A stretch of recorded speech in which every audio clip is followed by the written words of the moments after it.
बंटवारे से पहले पाकिस्तान के सियालकोट में जन्मे राजेंद्र कुमार की बात करें तो उन्होंने हिंदी सिनेमा में जो मुकाम हासिल किया वो काबिले तारीफ था। राजेंद्र कुमार की बात करें तो ये भी बॉलीवुड के दिग्गज कलाकारों में से एक माने गए हैं जिन्होंने अपने शानदार फिल्मी सफर के दौरान काफी बड़ा रुतबा भी हासिल कर लिया था। राजेंद्र कुमार की बात करें तो फिल्मी पर्दे पर इनकी अदाकारी काफी ज्यादा हिट मानी गई और इसी तरह इन्होंने अपने करियर के दौरान एक से बढ़कर एक हिट फिल्में दी। अब राजेंद्र कुमार को अपने इसी सौगात के लिए इंडस्ट्री का जुबली स्टार भी माना जाता है, लेकिन साल 1999 में 69 वर्ष की उम्र में बॉलीवुड का ये चमकता हुआ सितारा कहीं खो सा गया। राजेंद्र कुमार ने फिल्मी दुनिया में साल 1950 के दशक में अपना पहला कदम रखा था, लेकिन उनके लिए 60 का दशक गोल्डन पीरियड माना जाता है। उस समय उन्होंने कई सारी सुपर डुपर हिट फिल्में बॉलीवुड फिल्म इंडस्ट्री को दी थी। अब जितना बड़ा सुपरस्टार होता है उसके पीछे उसकी उतनी ही संघर्षों भरी कहानी रहती है और ठीक ऐसे ही राजेंद्र कुमार की भी कहानी रही है।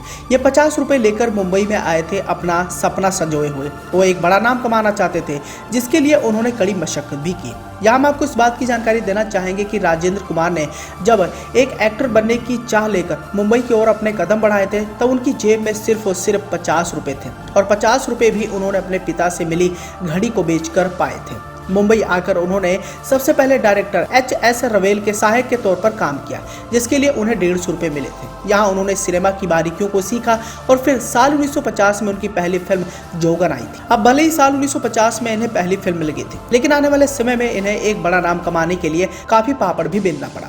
अमरउजाला.com की एक एक्सक्लूसिव खबर की माने तो साल 1950 में इनकी पहली डेब्यू फिल्म रिलीज होती है, लेकिन उन्हें अपना नाम सिनेमा में बनाने के लिए काफी लंबा समय भी लगा। बताया जाता है कि साल 1957 तक सिनेमा में उनका संघर्ष जारी रहा। इसी साल बॉलीवुड की कई सारी आइकॉनिक फिल्म जैसे मदर इंडिया भी रिलीज हुई थी, जिसमें राजेंद्र कुमार का एक छोटा सा रोल था, लेकिन उनके काम को खूब पसंद भी किया गया। बताया जाता है इसके बाद ही राजेंद्र कुमार की फिल्म गूंज उठी शहनाई भी रिलीज हुई, जिसमें उन्होंने बतौर लीड एक्टर के तौर पर काम किया और यह फिल्म उनकी हिट साबित हुई। बताया जाता है कि इस फिल्म में उनके काम को काफी ज्यादा सराहा गया था। इसके बाद राजेंद्र कुमार ने कई सारी और भी बड़ी फिल्मों में काम किया और इस तरह उनके अच्छे फिल्मी सफर की शुरुआत हुई। बताया जाता है कि राजेंद्र कुमार की लोकप्रियता का अंदाजा आप इस कदर भी लगा सकते हैं कि उनकी फिल्में सिनेमा घरों में करीब 25 से 26 हफ्ते तक लगी रहती थी और यह कारनामा उस समय कायम कर पाना हर किसी के बस की बात नहीं रहती थी, लेकिन राजेंद्र कुमार की उस समय काफी ज्यादा डिमांड भी हो गई थी। अब राजेंद्र कुमार की जिंदगी में सब कुछ ठीक ठाक चल रहा था, लेकिन आने वाले समय में उन्हें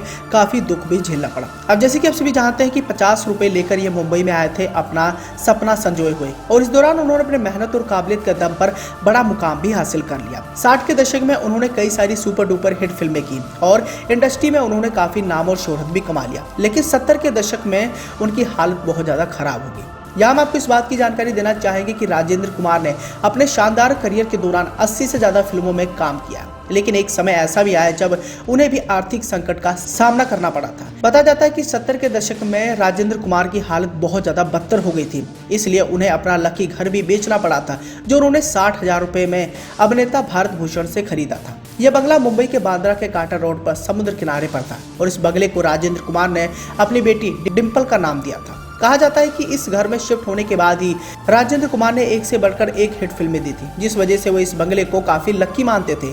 लेकिन 70 के दशक में उनकी हालत इतने ज्यादा खराब हो गई कि वो पाई पाई की मोहताज हो गए। तब जाकर उन्होंने इस बंगले को बेचने का बड़ा फैसला किया था। हालांकि इस बंगले को बेचने के बाद वो काफी ज्यादा मायूस भी हुए थे, क्योंकि इस बंगले को वो काफी लकी मानते थे।